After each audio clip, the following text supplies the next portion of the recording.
Hi, if you're a new viewer, this is one hell of an interesting video to start with, but my name is Torsten, I run the channel Wingless Valkyrie, and I'm here to talk about my goals for 2025. Sort of. For returning viewers, you might remember that I usually post these goals on my main channel, Wingless Valkyrie, but because this is more of a personal thing, I'm going to move these over to the personal channel instead. Now, last year, I talked about my goals for 2023 and what I did and did not achieve, and I said that my goals for 2024 were going to be a secret, and at the end of the year, we look at them and see what I achieved and what I didn't achieve. So let's go ahead and look at them. I'm not going to go through all of these because there's a lot. You can stop the video and look at them if you want, but I just want to talk about a couple of these here, and also a little bit of a, an overview in general. This is the personal channel, okay? It doesn't need to be well scripted or anything. I can yap all I want, all right? You get quality videos sometimes on Wingless Valkyrie. Here, it's just yapping. So 2024 was, I'm going to be honest with you guys, one horrible year for me. Got fired from my job, went through EI, went through a lot of depression, went on leave of absence, which is why I got fired. It's a whole complicated thing. Unions got involved. It was a big ordeal.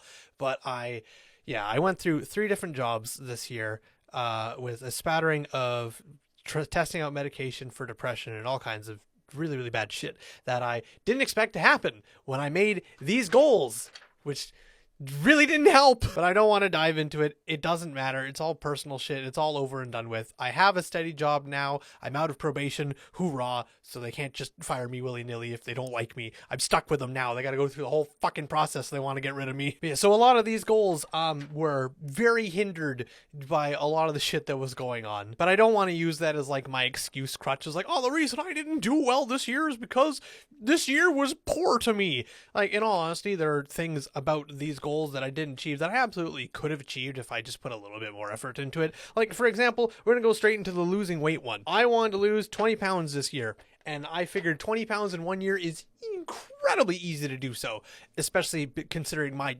massive bulk. To be fair, I have lost weight. I started last year at like 220, 225. I think it was roughly 220 at the start of last year.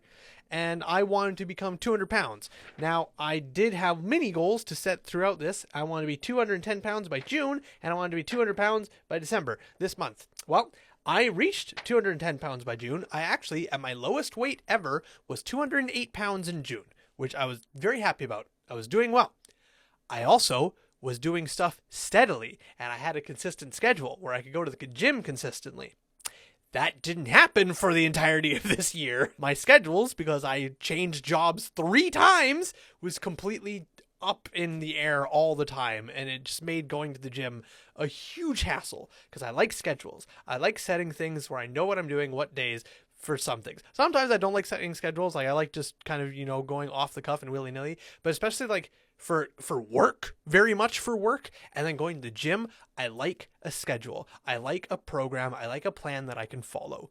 And that was up in the air all the time. So sometimes it was great, and I was able to get down to 208 by June, and then after that, shit just went buck fucking wild with work and such, and it's like, oh. So unfortunately, I have ballooned up to 213 right now as of last I checked. So I have lost weight. I did not lose as much weight as I thought, but I did lose weight, and I'm currently sitting at 213. But on the subject of work, you can see I have quit the airport here, which technically, yes, I did. I was planning on quitting, and then I took a leave of absence for stupid brain chemistry, and then they fired me when I came back. Hoorah! What are the things here? Yes. I wanted to make 50 or more videos this year. It didn't happen. I was just so mentally drained this year through jumping through 3 different jobs, through going through the leave of absence and just all kinds of shit. I didn't have the energy to just keep pumping out videos and cool ideas. I did when I could, but beyond that, I was like, I just really didn't have the energy for it. And then the other things here, I wanted to get 20,000 views on a 2014 video, or a 2024 video. That didn't happen. And then I wanted to get 1,000 likes on a 2024 video. That also didn't happen. I did get 20,000 views on a older video. For whatever reason, both my metal or plastic dice and my which D&D book is best tier list, both those videos, which are several years old now, for whatever reason, thanks YouTube, just keeps they keep going in views. Like even right now I have it open. Metal or Plastic Dice has made an additional 75 views, and Which D&D Book is the Best has made an additional 25 views, both in the last 48 hours. No idea why. I had a video, top 5 best ways to immerse players in Dungeons & Dragons. I put that out 20 days ago. That got 76 views. In 20 days, 76 views. And my Metal or Plastic Dice, which is from like 2022, 2023, has made that in 48 hours. Don't know why. It just does. I honestly think that might be my most viewed video now. Metal or Plastic Dice. Let's see here. Nope, not quite. It's almost. Which D&D Book is the Best has 30,000 views from 2 years ago. Metal or Plastic Dice has 29,000 views from 3 years ago. Why? Like, I'm happy that my videos are getting views. That's awesome. But why from 2 and 3 years ago? And then suddenly YouTube's like, these old videos, these are now relevant. Boost in algorithm. Go. Views. Go. It's like, okay, sure. My last 2 videos, though, like the best Dungeon Master Essentials on a budget, yeah, you'll give you 570 views in like a couple of days. That's awesome. Thanks so much. How about top 5 best ways to immerse your players in Dungeons & Dragons? You get 76 views, and then we're going to cap it right there. Okay, sure. Thanks, YouTube. I don't understand. I really don't. And it will only drive you more insane if you try to understand. So all you got to do is make the video. As soon as the video is uploaded, awesome. On to the next one. Because even if it flops, it may get picked up by the algorithm later. Who knows? And speaking of YouTube, I want to make $500 in AdSense revenue this year. Not even close. Well, technically close. I made $392.36 this year from AdSense. So just shy of $400. So a little over $100 more, and I would have made the $500 from AdSense this year. And then I wanted to make $50 from one video. That didn't happen. And I wanted to get a YouTube payout 3 months in a row. That didn't happen. I got YouTube payout for 4 months this year. I got one in January, April, July, and October. So quite spread out, almost one per quarter. And then on top of other YouTube goals here, I'm going to talk about the ones I failed on. Oh wait, no, hold on. I checkmarked. I had $50 from one video. Never mind, I checkmarked that. Which video did I get that from? I don't know, but I must have achieved it because I've clearly checkmarked it. So yay! But again, on YouTube, we're going to talk about my YouTube failures first, and then we'll go on to the positives one. Some other YouTube failures. 50 paying YouTube members. I don't know what Torsten from last year was thinking. That is exceptionally fucking high. He's never even had 50 Twitch subscribers in his life. I'm not going to talk about most of these. You can come up with your own theories for what the other things are here. But collab with another YouTuber. This one I'm very proud of because not only did I collab with one YouTuber, I not only collabed with 2 YouTubers, I collabed with 3 of them. I started Dyson Mics. Technically, I did Indestructiboy's interview before 2024, so technically that one didn't count for this one, but even if we're not counting that one, it doesn't matter, because after Indestructiboy, I did No Nat Ones, who's a Pathfinder content creator, mostly, a little bit of Starfinder as well, but I interviewed him, and then later on, recently, I interviewed Duke from One Shot Questers, or I guess it's One Shot Quips now, but at the time it was One Shot Questers, and honestly, that was probably some of the highlights for YouTube for me this year, was just getting the chance to talk to creators who are monumentally more successful than me. Like Indestructiboy has made his entirely own self-made TTRPG called Vagabond, which you can get now, which is awesome. No Nat Ones is like one of the biggest Pathfinder content creators out there, and he also did like his subathon, No Nat November, I believe, and as far as I could tell, it seems to be wildly successful, so congratulations to him on that. And then Duke from One Shot Questers recently became a dad, and he is almost 1 million subscribers. That one blew my mind. The fact that I sent him an email and was like, hey, I'm doing a little interview thing. Here are 2 other people I did interviews with. If you want an idea of what it would look like, would you be interested in doing this? And I fully expected nothing, because that's usually what happens when someone teeny like me messages somebody monumentally large like them.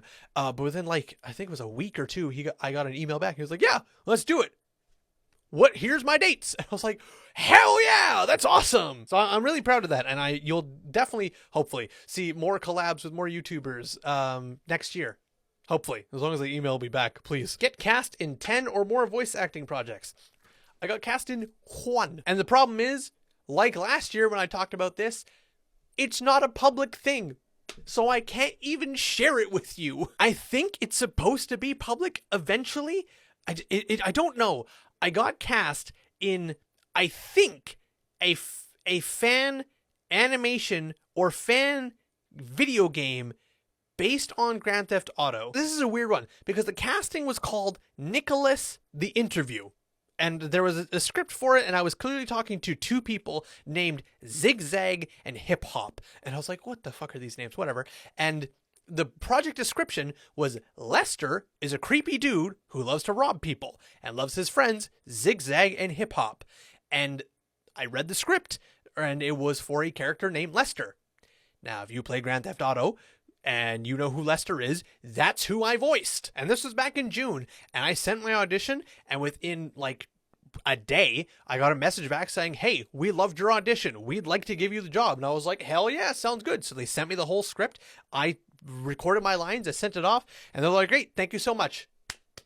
And that was that. I don't know anything else. I don't have any contacts. I don't have any information. All I know is that the project was called Nicholas brackets the Interview, and I played the character of Lester, and I did a whole lot of talking to Zigzag and Hip Hop about breaking into some dude's bunker who had a lot of World War II evil people memorabilia. But I don't know if it was for a video game or an animation or an audiobook. I have no idea because it's not public and I can't find it, and I've looked many times. So that's the only thing I got hired for this year, and I can't even share it with anybody. And last thing I'm going to talk about with you guys is probably the highlight of this year, honestly, in terms of goals on here, was make something musical.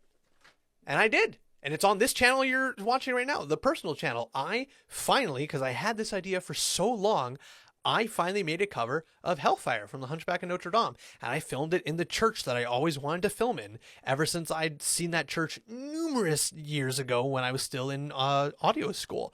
And I finally recorded the song. I got some MIDI for it. I changed up some of the instruments. I added a few of my own, and then I made my own vocals. I recorded numerous times over and over again, and then I finally filmed it. And I got my buddy Rylan to do all the filming. Shout out to him. He's also a D&D player of mine. Shout out to him.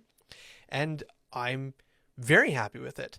Occasionally I'll go back and listen to it and I'll be like, you know what, I could have done that part better. I was like, it's a little rough around the edges, but overall, I'm still very pleased with it, and I'm really, really happy about that. And yeah, that's probably the highlight of my year, honestly.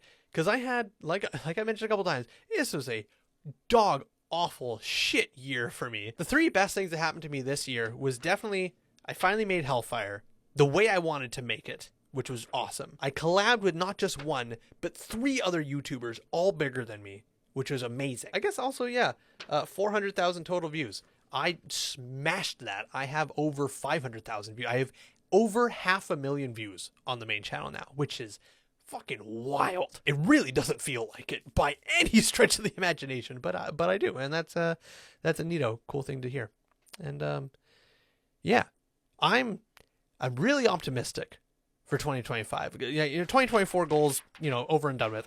That went down much better. 2025 goals, I'm again similar. I'm not going to talk about them publicly or anything because I'm really starting to really try and do the whole, show, don't tell, and, not done till it's done kind of idea, which I do, I believe a lot more of, especially after this year and just seeing how certain things panned out. So I have goals for this year. I'm not going to share them or anything. I'm just going to do them and then, talk about them afterwards is the idea. But I'm really far more optimistic about next year, and I'm hoping for good things. Really, really hoping for good things. And I'm really hoping that next year I can sit here or somewhere else. Who knows? Maybe I'll make horrendous amounts of money and move somewhere. Who knows? Probably not. But I'm really hoping that next year I can sit here and I can talk to you guys and be like, hey, 2025 was a fucking awesome year. Let's talk about it. That would be awesome. Hopefully we can do that. Happy New Year. I hope you achieve everything you want to this year or next year, depending on what time you're seeing this. And thanks for listening to me yap. Merry New Year. Skål.